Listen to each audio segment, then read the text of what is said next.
Сайн байцгаана үзэгчдээ. Парламент телевизийн дэлхийн тойм хөтөлбөрийн шинэ дугаар эхэлж байна. Та бүхэндээ өнгөрч байгаа энэ 7 хоногт олон улсад болсон онцлог үйл явдлуудаас таймлан хүрэхэд бэлэн болоод байна. За мэдээж энэ 7 хоногийн хамгийн олон улсын анхаарлын төвд байсан гол үйл явдал өнөөдөр өндөрлөж байгаа. Америкийн нэгдсэн улсын ерөнхийлөгч Дональд Трампын бүгд найрамдах хятадаар улсад хийсэн төрийн айлчлал байгаа. За энэ айлчлалын талаар тоймыг бол та бүхэндээ тойм хөтөлбөрийнхөө ихэнх цагт нь хүргэх болно. За харин үүнээс өмнө энэ 7 хоногт өнгөрч байгаа энэ 7 хоногт болсон бусад онцлог үйл явдлуудыг тавчаар тойм хөтөлбөрийнхөө эхэнд танилцуулах гэж байна. За тэгэхээр эхний онцлж байгаа үйл явдал бол өнгөрсөн бям гарагт Оросын албаны улсын нийслэл Москва хотын улаан талбайд зохиогдсон агуу их орны дайны ялалтын баярыг 80 жилийн ой зориулсан цэргийн парадын арга хэмжээг онцолж байна. За энэ жил бол арга хэмжээг цомхон хэмжээнд сүр дүүлэн багтаагаар бол зохион байгуулсан байгаа. За үүнийг Оросын албаны улсын батлан хамгаалалтын яамнаас өмнө нь урьдчилан мэдэгдэж байсан. За он гарснаас хойш Украиний агаарын цохилт ялангуяа дроны давталгаа эрчимчилсэний улмаас энэжлийн цэргийн жагсаал зэвсэг техник оролцуулалгүй мөн хэмжээг нь багасгаж харьцангуй богино хугацаанд буюу ердөө 45 минутын хугацаанд бол ихөө зохион явуулсан байгаа.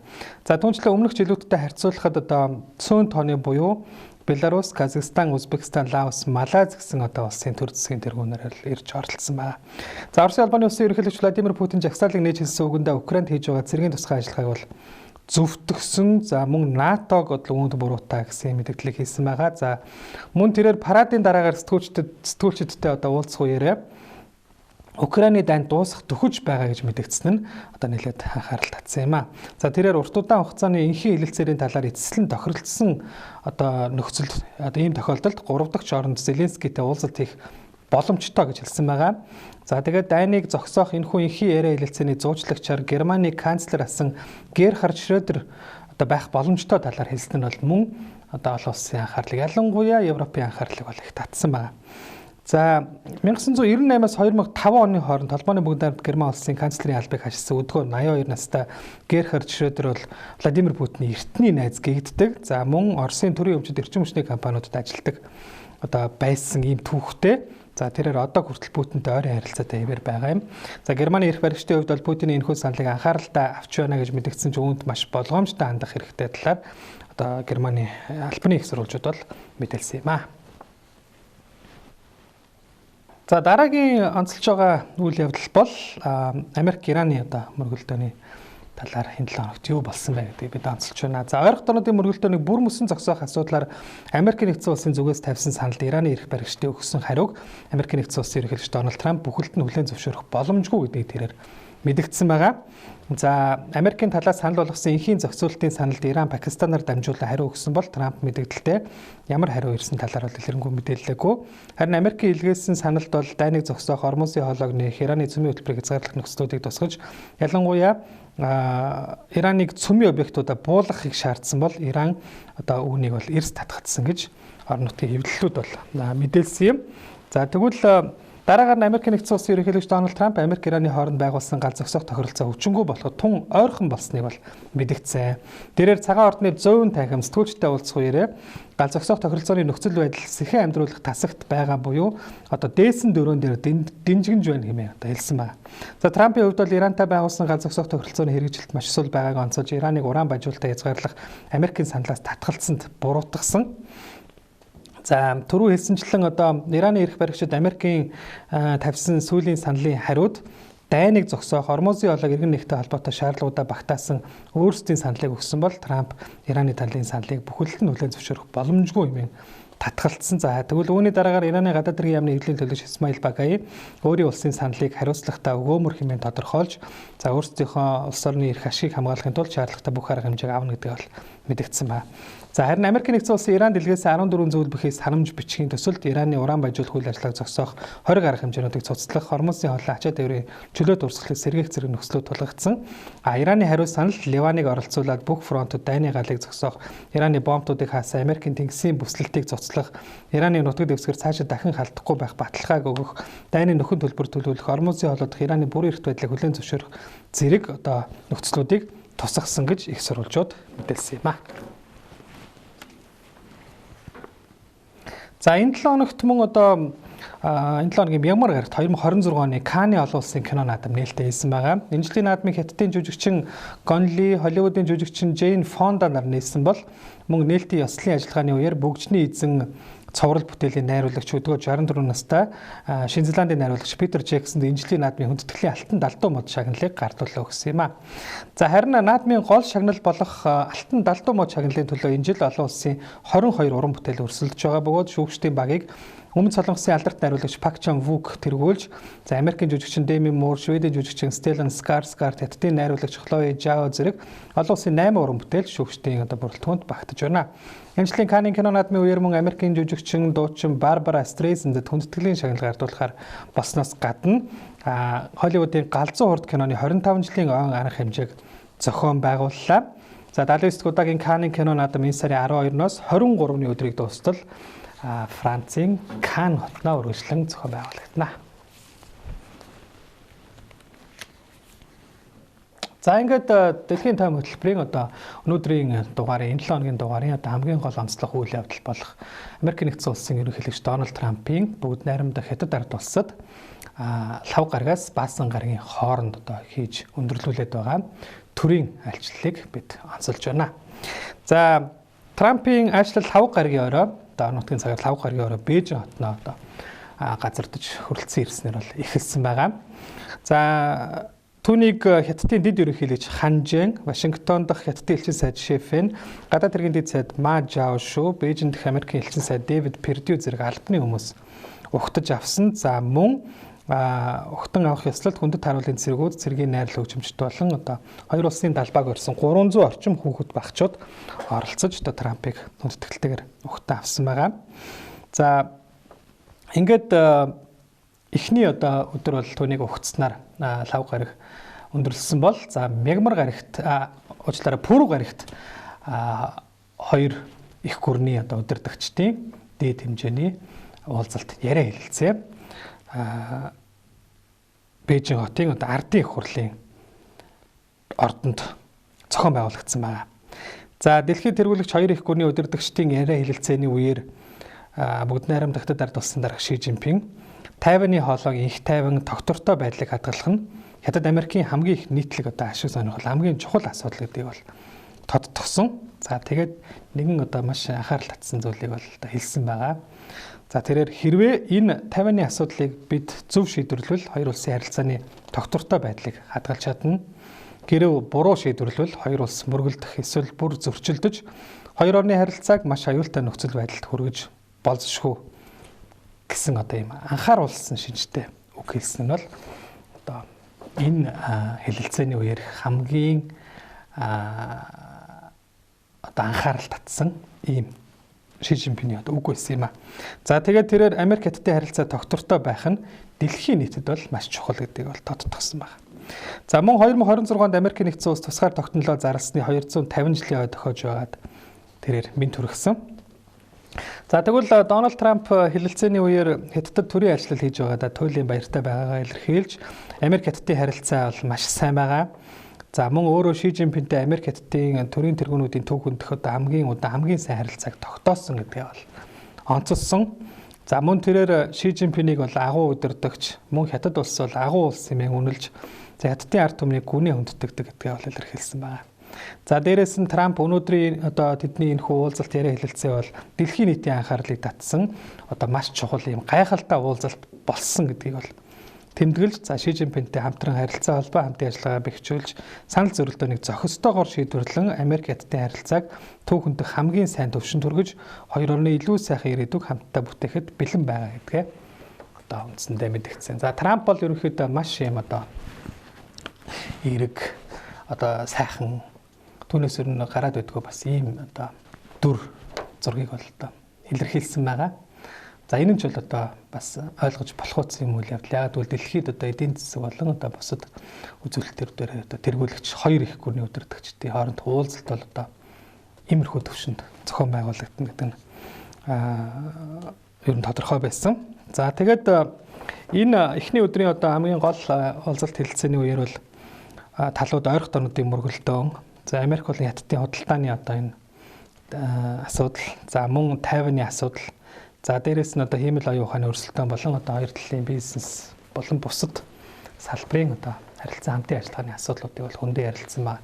За тэдний хэлэлцээ 2 цаг гаруй үргэлжилсэн. За эндээс бас одоо хаалттай хаалганы цаадах одоо нэрээ хэлэлцээнүүд бол явагдсан байгаа. За тэгээд хэлэлцээний өндөрсний дараагаар тэд Бээжин хот дахь одоо Тэнгэрийн сүмд бол зочилсон. Энэ бол Бээжин хотын одоо түүхэн дурсгал газруудын нэг байгаа.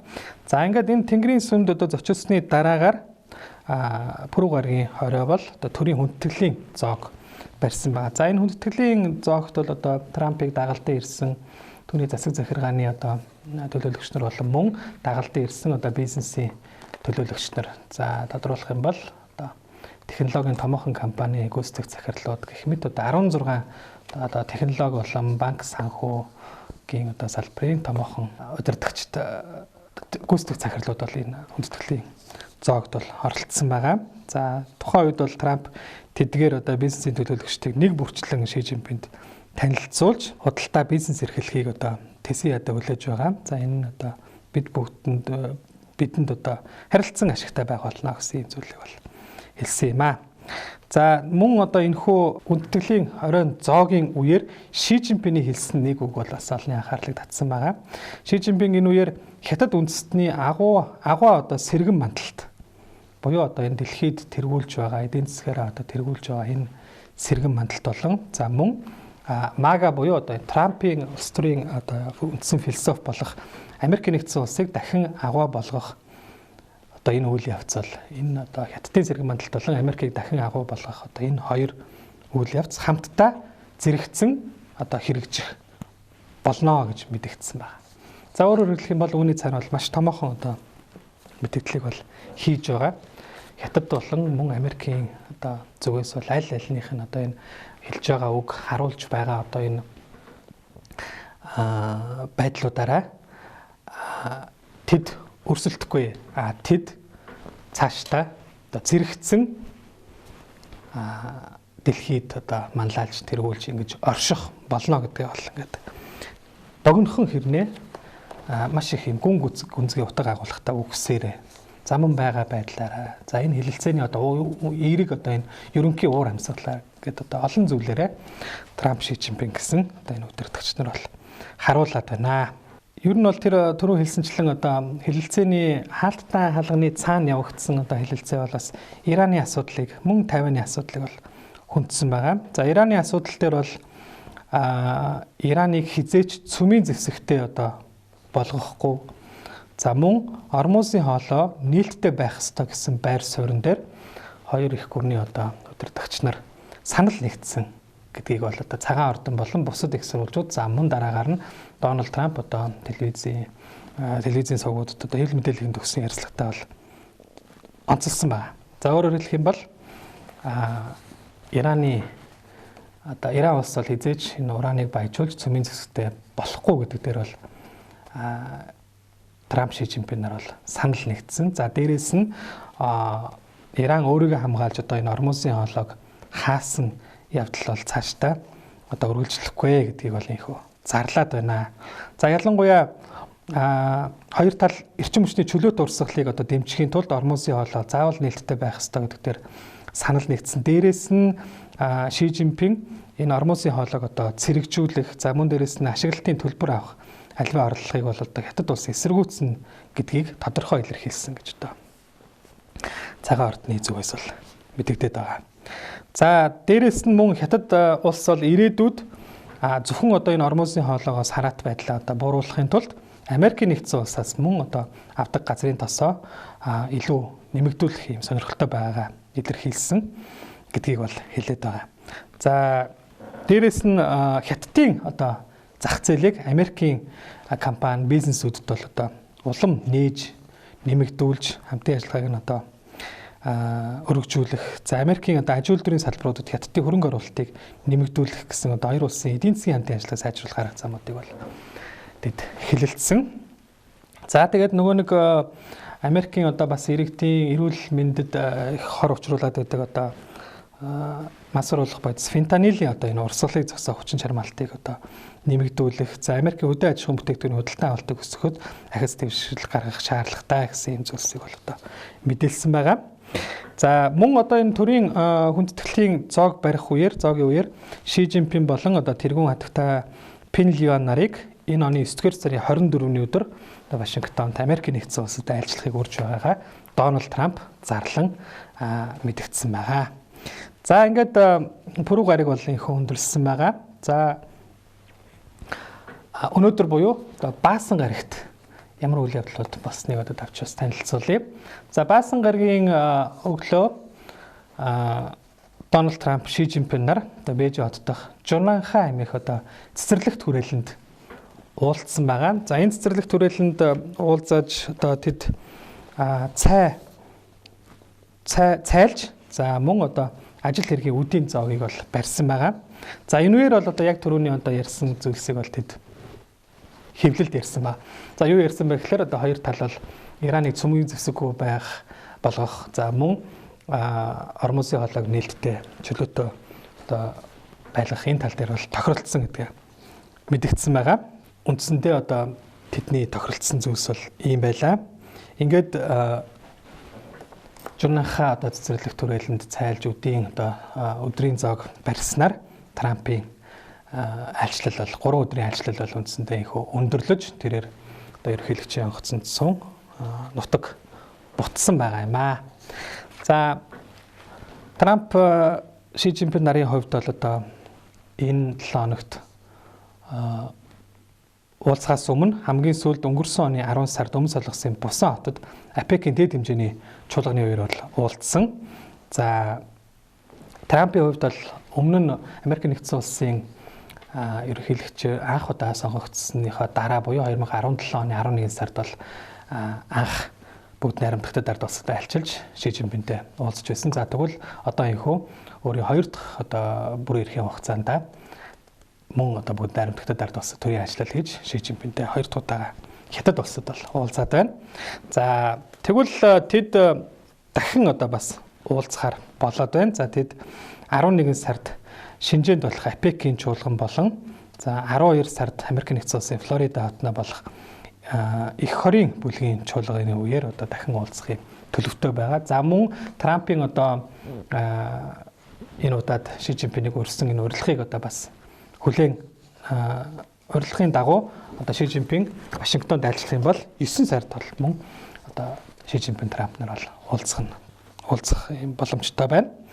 За ингээд айлчлалын одоо үеэр бас байгуулагдсан одоо зөвшөлтсөлд хүрсэн зарим нэг асуудлуудыг бас онцлоё. За их гүрнүүдийн харилцааны одоо шинэ байр суурийг бол Хятад Америкийн төрийн тэргүүнүүд энэхүү Бээжингийн уулзалтаар бол одоо тогтлоо. Одоо маш чухал юм зөвшөлтсөлд хүрээд байна. За энэ бол Хятад Америкийн стратегийн бүтээлч тогтвортой харилцааг хоёр улсын харилцааны шинэ байр суурь болгохоор санал нэгдсэн одоо ийм явдал байлаа. За энэ бол тэдний одоо энэ удаагийн уулзалт хэлэлцээний хамгийн чухал үр дүн байлаа.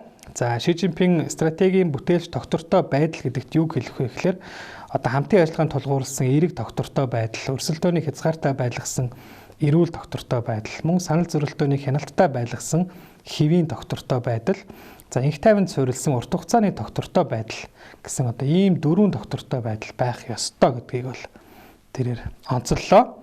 За мөн тэрээр Тайваны асуудал бол Хятад Америкийн харилцааны хамгийн чухал бөгөөд эмзэг асуудал гэдгийг тэмдэглэж Тайваны тусгаар тогтмол болон Тайваны хоолой инх тайван гэдэг ийм хоёр зүйл бол үл зохицох зүйл гэдгийг анхааруулсан байна. За мөн дээрээс нь тэрээр Хятад Америк хоёр их гүрнүүдийн харилцааны шин загварыг бий болгож чадах хэсэх, за дэлхийн нийтийн сорилтуудыг хамтдаа даван туулж дэлхийд доктортой байдал авчирч чадах хэсэх, за хоёр орны ард түмэн болон хүн төрөлхтний ирээдүйн төлөө хамтдаа илүү сайн ирээдүйг бүтээж чадах эсэх гэдэг одоо ийм гурван асуудлыг бодлон дэвшүүлсэн нь дэлхийн нийтийн анхаарлыг татаад байгаа юм аа. За ингээд Америк нэгдсэн улсын ерөнхийлөгч Дональд Трампын одоо гайхалтай гэж дүгнсэн бүгд найрамдагтад ард болсон улсад одоо хийсэн түүний альчлалыг дэлхийн тойм хөтөлбөрөөр онцоллоо. Анхаарлаа хандсан үзэгч та бүхэндээ баярлалаа.